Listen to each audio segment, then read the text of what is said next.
एक सशक्त नागरिक आंदोलन और राजनीतिक सुधार के प्रदर्शन में जन नीति और सड्डा खिड़दा पंजाब फेडरेशन ने संयुक्त रूप से दिल्ली में एक प्रभावशाली प्रेस कॉन्फ्रेंस का आयोजन किया। ग्लोबल मिडास फाउंडेशन के तत्वाधान में आयोजित इस कार्यक्रम में दिल्ली के लोगों के लिए मैनिफेस्टो जारी किया गया। इस पहल का उद्देश्य दिल्ली की राजनीतिक तस्वीर को बदलना और पंजाब के राजनीतिक भविष्य को सकारात्मक रूप से प्रभावित करना है। सरदार इंद्रप्रीत सिंह, आज जो ये प्रेस कॉन्फ्रेंस करी गई है, इस प्रेस कॉन्फ्रेंस का ये उद्देश्य था कि हम लोगों ने एक जन घोषणा पत्र बनाया है। जो जन घोषणा पत्र बनाया गया है वो एक पब्लिक का मैनिफेस्टो है, जो अब हम जो मेन पार्टी हैं आप बीजेपी और कांग्रेस को दे रहे हैं कि दिल्ली की जनता ये चाहती है, ना कि जो आपने इनको झुंडे दिए वो चाहते हैं। उसके साथ में हमने बताया कि दिल्ली का डेवलपमेंट मॉडल दिखा के पंजाब में अपनी सत्ता कायम करी। और जब हमने चंडीगढ़ और पंजाब के अंदर दो प्रेस कॉन्फ्रेंस करी तो इतना वहाँ से समर्थन निकल के आया और ये हमें वहाँ से पता चला कि जितना भी आज यहाँ पे इलेक्शन लड़ा जा रहा है वो सारा पैसा रूट हो रहा है पंजाब से। पंजाब के टीचरों की सैलरी नहीं दी जा रही और इतने मुद्दे हैं, तो उनको सैलरी और पैसे देने की बजाय वो पैसा यहाँ इलेक्शन में खर्च हो रहा है। साथ ही साथ में पूरे दिल्ली के अंदर जो जनता का बोल दिल्ली फोन कैंपेन से हमें सपोर्ट मिला है, वो सारी जनता मिलके और पंजाब के लोग भी मिलके अब ये वर्किंग कर रहे हैं कि नई दिल्ली से अदर सब एकजुट हो जाते हैं। तो जनता का मैंडेट ये है कि नई दिल्ली से केजरीवाल अपनी सीट हारेंगे, यहाँ पे आम आदमी पार्टी में विरोध होगा और बड़ी जल्द पंजाब में भी इनकी सरकार गिरेगी। तो आप दिल्ली में किसकी सरकार चाहते हैं अगर आम आदमी की सरकार नहीं चाहते हैं? हम चाहते हैं कि किसी की भी सरकार है वो सरकार उसकी होनी चाहिए जिसके लिए दिल्ली वाले प्रमुख होने चाहिए। बट दिल्ली वालों के प्रमुख होने का मतलब सिर्फ 2100 रुपये या 3000 रुपये या सीनियर सिटीजन को वादे करने नहीं है। जो 12-13 साल में दिल्ली की दुर्दशा हुई है उसको सामने लाकर उस पर वेलफेयर और डेवलपमेंट में काम। नीति के साथ जो एक ग्लोबल थिंक टैंक है, उन्होंने इस पूरे इवेंट को रियलिटी में पेश करने के लिए हमारी बहुत मदद की। मेरा नाम अमन बंधवी है, मैं साडा खिड़दा पंजाब फेडरेशन को रिप्रेजेंट कर रहा हूँ आज। मेरे साथ हरमीत सिंह जो ग्लोबल मिडास फाउंडेशन से हैं, हमारे सीनियर श्री राम नगीना जी जो वेटरन हैं हर उस आंदोलन के जो आज़ादी के बाद हुए।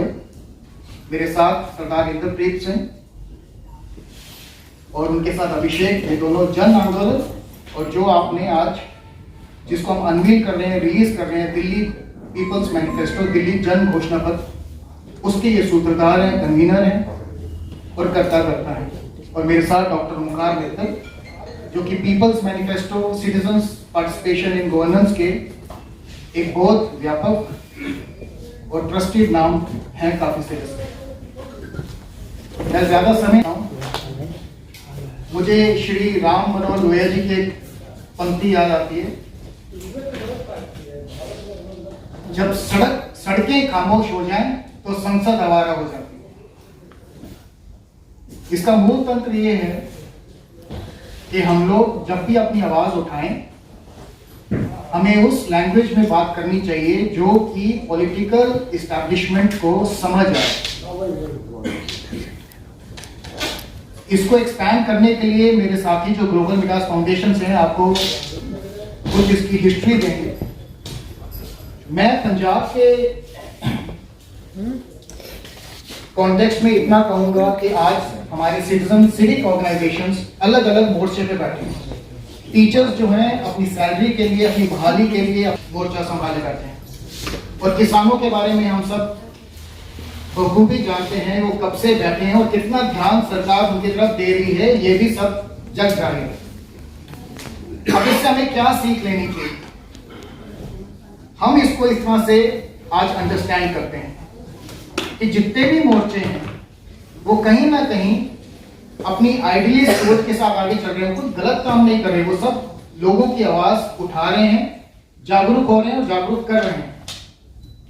लेकिन why doesn't the political establishment listen to them? हमारी आवाज आगे तक क्यों नहीं जाती? तो इसीलिए जिस पंक्ति से मैंने शुरू किया, सड़कें खामोश हो जाएं तो संसद आवारा हो जाती है। हम जब तक सड़क पे नहीं उतरते, एक एक्टिव पीपल्स मूवमेंट नहीं बनाते और उसको आज के कॉन्टेक्स्ट में उसके साथ मेल नहीं खाते, उसको आज की लैंग्वेज में उसको ट्रांसलेट नहीं करते, तब तक जिसको हम सुनाना चाहते हैं अपनी बात, वो बात नहीं सुन पाएगा, और अगर सुनता भी है तो सुन के अनदेखा कर देता है, आगे से अनदेखा नहीं कर सकेगा। मेरी आज अपील दिल्ली से और पंजाब से सिटीजन से कि आप प्लीज जागरूक हों, अपना राइट टू फ्रेंचाइज एक्सरसाइज करें, अपना वोट अवश्य दें और अपनी आवाज को बुलंद करें। क्या ये वो प्रॉमिसेस होते हैं, क्या वो स्कीम्स होती हैं, मैनिफेस्टो हम किसे कहते हैं, वो क्या होता है घोषणा पत्र, इसको आप जानें। हमारी अपील ये है, जिससे हम इन सब साथियों से जुड़े, कि manifesto should have legal sanctity. Today it does not have any legal sanctity. एक सिंबॉलिक जेस्चर, सारे पॉलिटिकल पार्टीज कुछ दिन पहले या किसी टाइम तो कुछ घंटों पहले अपना मैनिफेस्टो रिलीज करते हैं। It has become a joke. Manifestos are an indicator of mandates, should be an indicator of mandates. वो क्यों नहीं है? और आज दिल्ली जन घोषणा पत्र क्या है, क्या चीज हम रिलीज कर रहे हैं, क्या हम जनता को सपोर्ट कर रहे हैं, क्या हमारी आवाज बनेगा, इसके ऊपर ये प्रेस कॉन्फ्रेंस। अब शुरू में मैं आग्रह करूंगा हरमीत सिंह से। Joining us for this conference. I represent Global Vidas Foundation, and we've been working extensively for people in the areas of Punjab and Delhi. And we have come across a lot of problems which Amanji must have he's mentioned now, wherein teachers have problems, farmers have problems, even the youth is engrossed in substance abuse, which we call as drug abuse. So there are every house, if we talk about Firozpur, Mansa district, वहाँ पर सारे के सारे families बहुत ज़्यादा affected हैं drug से. Every house, every young kid is into drug abuse. So हम लोग ने बहुत काम किया है उस जगहों पर. इनफैक्ट कि वहाँ पर हम लोग ने जब संसद की पंचों के साथ तकरीबन 60 संसद के पंचेज आए, वहाँ पर सरपंचेज आए, और उन्होंने हमें बताया कि जो वहाँ पर प्रॉब्लम्स इस वक्त प्रिवेलिंग है, फिर हम उस प्रॉब्लम्स को लेकर इनफैक्ट अथॉरिटीज़ के पास गए. We been working for last 5 years and उसका कोई रिजल्ट नहीं आ पा रहा. सिमिलरली अगर हम मानसा डिस्ट्रिक्ट की बात करते तो मेडिकल इश्यूज इतने ज़्यादा हैं कि वहाँ पर 20 to 30 विलेजेस में अभी तक कोई मेडिकल फैसिलिटीज़ ही नहीं है. इनफैक्ट ट्रांसपोर्टेशन ही नहीं है वहाँ पर. तो अब हमने वहाँ पर जाकर कम से कम भी 163 अभी तक मेडिकल कैंप्स लगा चुके हैं, एंटी ड्रग कैंप्स लगाए हैं, रिहैबिलिटेशन कैंप्स लगाए हैं, लेकिन गवर्नमेंट्स की तरफ से हमें कोई भी सपोर्ट नहीं है. तो इतनी सारी प्रॉब्लम्स होते हुए इनफैक्ट दिल्ली में भी हम लोग ने बहुत काम किया है, चाहे वो कोविड हो या कुछ भी कोई भी प्रॉब्लम आती हो, तो हमारी संस्था सबसे पहले जाकर वहाँ पर ये सारे काम करती है. So we been promised lot of things by the governments, prevailing governments and all, and now we are wanting to support, we completely support the manifesto which is being launched today. और इन संस्था का हम लोग बहुत पूरी तरह से ही हम लोग इनको सपोर्ट करते हैं. And I'll end here. Thank you so much. मैं बात करता हूँ आने के लिए और निर्भर करने के लिए. उसके साथ में मैं बताना चाहूँगा कि पहले दिल्ली की बात करते हैं कि दिल्ली के अंदर हम लोग पिछले 5 साल से बोल दिल्ली बोल कैंपेन चला रहे हैं. उस बोल दिल्ली बोल कैंपेन पे एक वार्ड के अंदर हमारी टीमें गई, देखा कि वहाँ क्या प्रॉब्लम है, किस तरीके से वहाँ के काउंसलर, एमएलए, एमपी उसको टेकअप करते हैं. और वो सारे का सारा कैंपेन एक फ्लैगशिप हमारा पिछले 5 साल से चला, जिसमें हमारे अरुण कुमार शर्मा जी उन्होंने उसको पूरे दिल्ली में लीड करा. अब जब वो बोल दिल्ली बोल कैंपेन चला तो राजेंद्र नगर हुआ. जब राजेंद्र नगर हुआ 48 घंटे के अंदर वहाँ के सारे बच्चों की आवाज दबा दी. ये वही बच्चे हैं जिनके माँ बाप उनको चाहते हैं कि वो सिविल सर्विसेज में आए, देश के लिए कुछ करें, और जब यहाँ पर आते हैं तो उनको कोई व्यवस्था तो मिलनी है. उसके साथ में उनके साथ जो हुआ और ब्लेम गेम शुरू हो रही, कोई किसी को जिम्मेदारी दे रहा था, कोई किसको जिम्मेदारी दे रहा था. जब हमने ये देखा वहां से तो हम लोगों ने निश्चय किया कि ठीक है, अब हम इनकी आवाज बन के उठाएंगे और कंटेस्ट करेंगे. तो हमने वहां पे राजेंद्र नगर विधानसभा से अपनी नॉमिनेशन फाइल करी. तो मैं सरदार इंद्रप्रीत सिंह, तो हमने वहां से मैंने नॉमिनेशन भरा साथ ही साथ में जो राजेंद्र नगर है, ये वो सीट है जहाँ से राघव चड्ढा, दुर्गेश पाठक और यहाँ के जो मेयर है वो सारे के सारे उसी एरिया से आते हैं। जब हमने वहाँ नॉमिनेशन भरा और 5 साल से हमारा ये कैंपेन चल रहा था और जब ये आवाजें बुलंद होने लगी तो 55 से 60% वहाँ की जो वोटें हैं वो सिख और पंजाबियों की है। किसी भी पार्टी ने जब नॉमिनेशन का टाइम आया किसी भी सिख और पंजाबी कैंडिडेट को किसी भी पार्टी ने इसमें से उतारा नहीं। वो एक ऐसी सीट है जिस सीट पे 100% बीजेपी को वोट जो है बाइकआउट किया जाता है और उसकी सीटें जाती हैं, वोटें जाती है सिख और पंजाबियों की आम आदमी पार्टी को। साथ ही साथ में जो वहां का पूरा इंडस्ट्रियल एरिया है वहां पे जो भी कारोबारी है मैक्सिमम सारे राजेंद्र नगर से है, तो वो भी अपने जो लेबर को बोलते हैं वो भी वहीं से वोट डालते हैं। अब जब वहां पे हमारी एक्टिविटी 5 साल से चलती हुई और ये राजेंद्र नगर वाली चीज को हमने जब उठाया बच्चों के साथ जो हुआ, तब वहां से हमें प्रेशर बनाया गया, बाहर हटने के लिए बोला गया और उसके बाद कुछ ऐसी एक्टिविटीज करवाई गई जो आज तक ना हमने कभी सुनी है ना कभी देखी है। उसका नतीजा ये आया कि जिस दिन नॉमिनेशन हुए तो नॉमिनेशन के दिन में सिर्फ 2 उम्मीदवारों की वहां से नॉमिनेशन खारिज करी गई टेक्निकल रीजन में।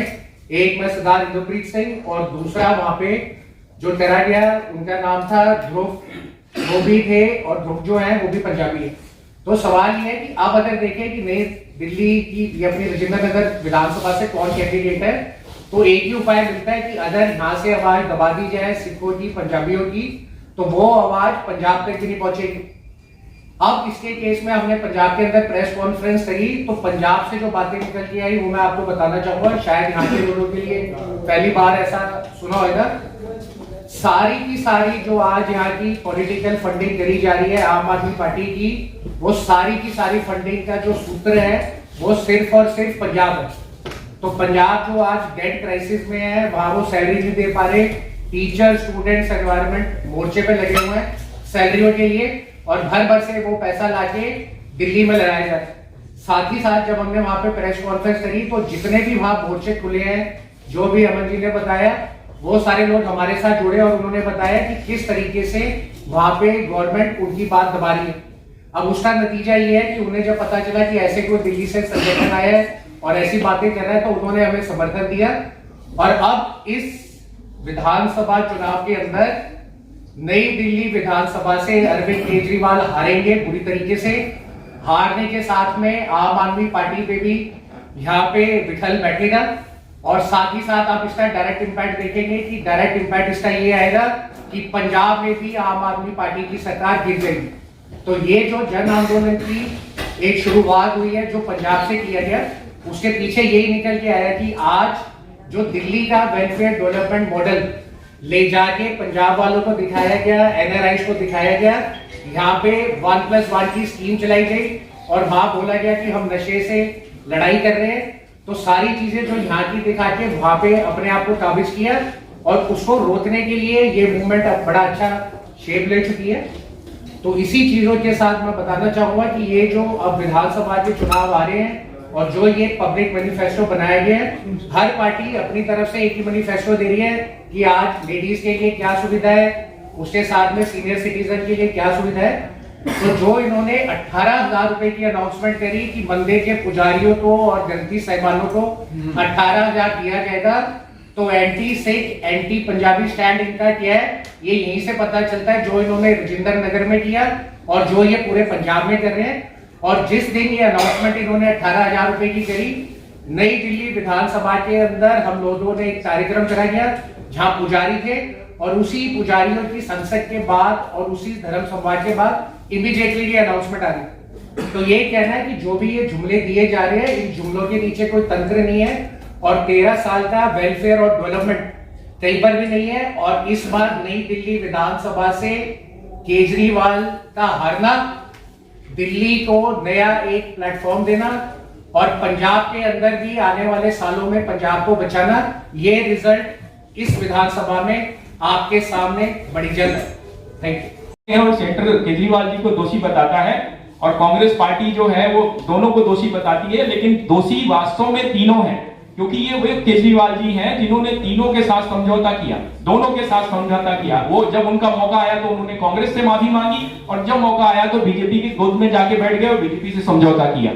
तो ये मुद्दा जो है और जो ये विषय है वो विषय बहुत व्यापक है वो आंदोलन जो था वो बीजेपी और कांग्रेस और उनके गठबंधन के दलों के जो निरंकुशता थी, राजनीतिक स्वार्थ थे, उनके खिलाफ किया गया था इंडिया अगेंस्ट करप्शन का आंदोलन। और आज उसी का अगला चरण जो है ये पिछले 40 दिन से शुरू है और साथ ही साथ उसमें बहुत सारी चीजें जो हैं वो निकल के आई हैं, क्योंकि ये जो हमारा दिल्ली का जन घोषणा पत्र है इसमें हम सभी प्रमुख लोगों से मिले। नई दिल्ली क्षेत्र, आपको जानकर ताज्जुब होगा कि यहाँ पर नई दिल्ली क्षेत्र में केजरीवाल जी के इतनी खराब छवि हो चुकी है। हमें तो कुछ लोग ऐसे भी मिले जिनके यहाँ 2-2 लाख के बिल आए हैं। पानी और बहुत सारी जो फंडामेंटल जरूरतें हैं उससे लोग रूबरू उसको पूरा नहीं कर पा रहे हैं। सिर्फ और सिर्फ मीडिया मैनेजमेंट और साथ ही साथ एक परसेप्शन मैनेजमेंट के माध्यम से लोगों को गुमराह किया जा रहा है। दिल्ली में स्थितियां बहुत खराब हुई हैं, ना हवा साफ है, ना पानी साफ है, ना नियत साफ है, ना साथ ही साथ सरकारी तंत्र साफ है। भ्रष्टाचार जो है वो 3 गुना बढ़ चुका है। यहाँ पर हमें वो लोग भी मिले जो व्यापारी थे, हमें पता चला कि भाई व्यापारियों से अब वसूली जो है वो भी बहुत ज्यादा बढ़ चुकी है। ऐसे ऐसे आम आदमी पार्टी में लोग हैं जिनको 6,000 रुपए पगार पर परिवर्तन संस्था में रखा गया था। नाम अगर सुनना चाहते हैं तो उनका नाम है दुर्गेश पाठक और विभव कुमार और ऐसे कुछ और लोग। और आज उनकी संपत्तियां 100 करोड़ 200 करोड़ हो गई हैं। ये वो आम आदमी है जो बोलते थे कि हम बंगला नहीं लेंगे, गाड़ी नहीं लेंगे, ये नहीं लेंगे, वो नहीं लेंगे, आज ये सब कुछ ले रहे हैं। और भ्रष्टाचार का आलम ये है, आप मीडिया से हैं, आपको पता होगा कि कहां पर क्या आदमी कर रहा है, उसी को हम एक बार फिर से बता रहे हैं। तो आम जनता और आम जनता के दुखों को दूर करने में आप लोगों की बड़ी भूमिका होती है। जनतंत्र का चौथा पाया है मीडिया, इसलिए मीडिया की बड़ी जिम्मेदारी बनती है। इस देश में जब जब देश के लोगों पर विपत्ति आई है, उनकी सुविधाएं गौण हुई हैं, तो उसमें मीडिया ने प्रमुख कर्तव्य निभाया है, बड़ा रोल प्ले किया है। एक बार पुनः मीडिया को आगे आना होगा। देश की जो वर्तमान स्थिति है उसमें मीडिया को अपनी भूमिका निभानी होगी। आज आजादी के 78 साल बाद देश की राजधानी में पीने का शुद्ध पानी नहीं, करोड़ों करोड़ों रुपए खर्च हो गए। यमुना का पानी आज भी जहर है। आज भी यहाँ की झुग्गियों में, यहाँ की अनरिकॉग्नाइज्ड कॉलोनीज में जो जन सिविक सुविधाएं होनी चाहिए वह आज भी उपलब्ध नहीं है। जब चुनाव आता है तो वादे किए जाते हैं, लेकिन वो वादे शर्त के साथ होते हैं। अगर हमारी सरकार बनेगी तो हम ऐसा करेंगे, लेकिन जब सरकार बन जाती है उन वादों को भुला दिया जाता है। मैं एक सीनियर सिटीजन होने के नाते आपको बताऊं, पिछले 5 वर्षों से दिल्ली के वरिष्ठ नागरिकों को जो सहायता दी जाती है माहवारी, वो बंद है। अब जब पुनः चुनाव आया है तो उन सुविधाओं में बढ़ोतरी करके देने का वादा किया जा रहा है। यहाँ के लोगों को 3 बार वर्तमान सरकार ने वादा किया कि सभी लोगों को, खासतौर से वरिष्ठ नागरिकों को मुफ्त स्वास्थ्य सुविधा दी जाएगी। इस बार पुनः वह वादा किया जा रहा है। दूसरी पार्टियां भी ये वादा कर रही हैं। आप लोगों को स्मरण दिलाता हूं, अभी लोकसभा का चुनाव हुआ। लोकसभा के चुनाव में भी पटना